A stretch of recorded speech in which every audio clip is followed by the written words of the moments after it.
हर हर महादेव दोस्तों। आज मैं आप सभी को शिव महापुराण के अध्याय 4 का वर्णन करूंगी। इससे पहले पिछले अध्याय 3 में हमने चंचुला की जो शिव में रुचि हुई और किस प्रकार उसने अपने अधर्म के रास्ते को छोड़ा उसके बारे में बताया है। अगर आपने वो कथा अभी तक न सुनी हो तो उसका भी रसपान करो और कथा 4 को मैं आपको अभी कहती हूँ। उससे पहले भगवान शिव के चरणों में मेरा कोटि कोटि नमन। ब्राह्मण कहते हैं, तुम डरो मत और भगवान शिव की शरण में जाओ। उनकी कृपा से तुम्हारे सभी पाप नष्ट हो जाएंगे। मैं तुम्हें भगवान शिव की कथा सहित वह मार्ग बताऊंगा जिसके द्वारा तुम्हें सुख वाली उत्तम गति प्राप्त होगी। ब्राह्मण बोले, नारी तुम सौभाग्यशाली हो जो भगवान शंकर की कृपा से तुमने वैराग्य पूर्ण शिव पुराण की कथा सुनकर समय से अपनी गलती का एहसास कर लिया। तुम डरो मत और भगवान शिव की शरण में जाओ। उनकी परम कृपा से तुम्हारे सभी पाप नष्ट हो जाएंगे। मैं तुम्हें भगवान शिव की कथा सहित वह मार्ग बताऊंगा जिसके द्वारा तुम्हें सुख देने वाली उत्तम गति प्राप्त होगी। शिव कथा सुनने से तुम्हारी बुद्धि शुद्ध हो गई है और तुम्हें पश्चाताप हुआ है, मन में वैराग्य उत्पन्न हुआ है, पर उसके पश्चात ही पाप करने वाले पापियों के लिए यह सबसे बड़ा प्रायश्चित है।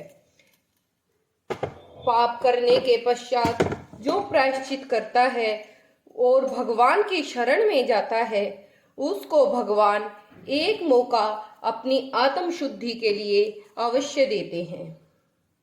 जो मनुष्य अपने कुकर्म के लिए पश्चाताप नहीं करता वह उत्तम गति प्राप्त नहीं करता, किंतु जिसे अपने कुकृत्य पर हार्दिक पश्चाताप होता है वह उस अवश्य ही उत्तम गति का भागीदार होता है।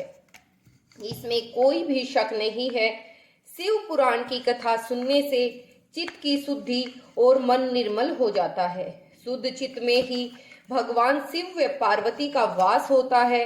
वह शुद्ध आत्मा पुरुष या स्त्री किसी की भी हो, इससे कोई फर्क नहीं पड़ता।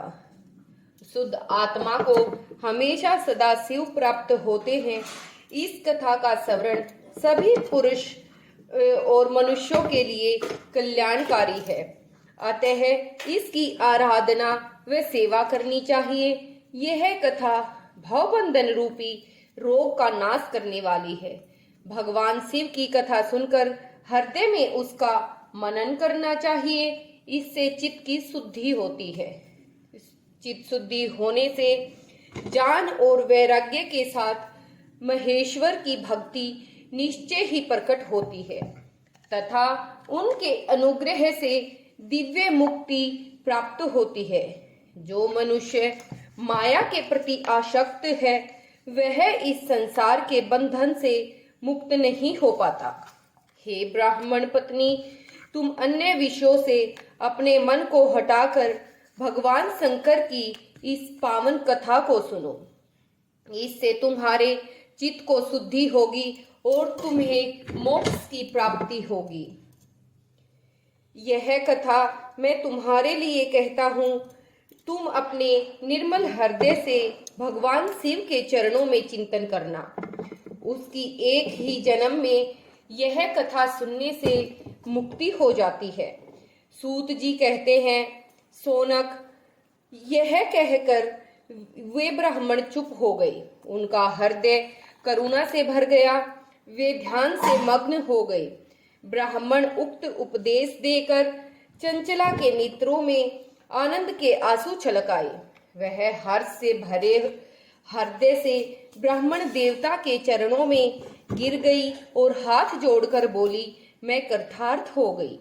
हे ब्राह्मण, शिव भक्तों में श्रेष्ठ स्वामिन, आप धन्य हैं। आप परमार्थदर्शी हैं। और सदा परोपकार में लगे रहते हैं। हे साधो, मैं नरक के समुद्र में गिर रही हूँ। अमृत के समान सुंदर शिव पुराण की कथा आपने की है, उसे सुनकर मेरे मन को वैराग्य उत्पन्न हुआ। उस अमृतवाणी शिव पुराण की कथा सुनने के लिए मेरे मन में बड़ी श्रद्धा हो रही है। कृपया करके आप मुझे वह कथा सुनाइए। सूत जी कहते हैं, शिव पुराण की कथा सुनने की इच्छा मन में लिए हुए चंचुला उन ब्राह्मण देवताओं की सेवा में रहने लगी।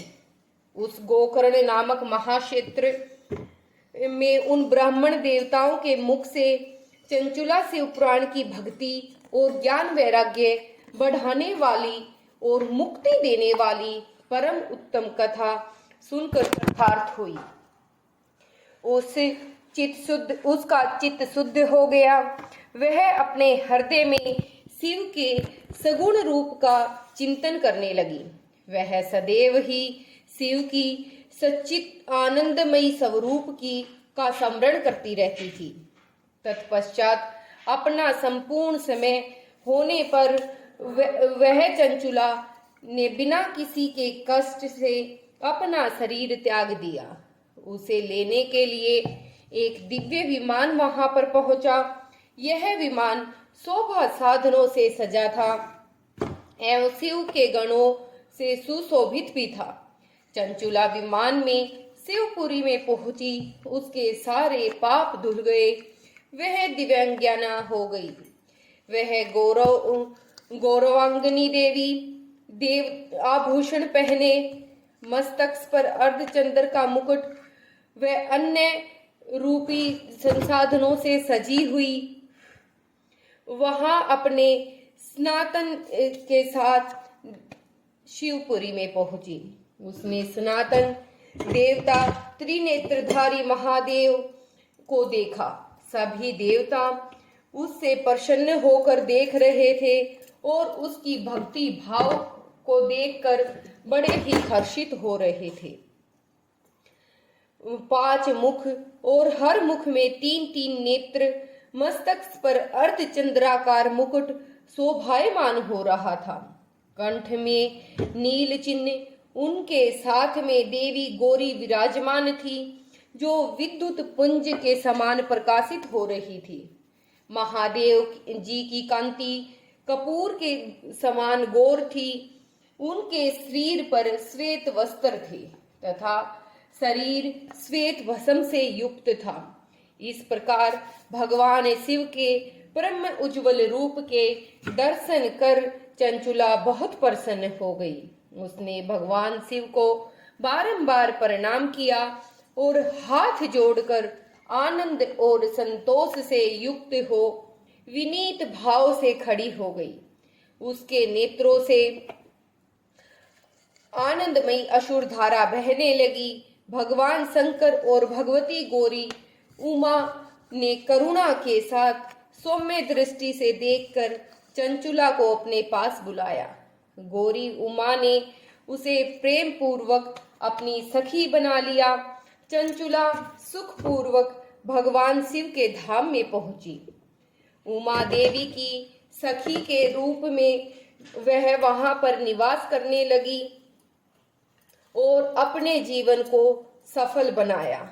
इस प्रकार चंचुला का जीवन भगवान शिव की कृपा से संपूर्ण हुआ और वह अपने सारे अधर्म के रास्ते त्याग कर शिव पुराण का आनंद लेकर और किस तरह शिवपुरी को पहुंची, वैसे ही हम मनुष्य भी आज तक अगर कोई हमने अधर्म का कार्य किया है तो उस अधर्म के कार्य को याद कर उसके लिए क्षमा याचना कर और अपने आप भगवान शिव से उसके लिए पश्चाताप कर परम गति को प्राप्त कर सकते हैं।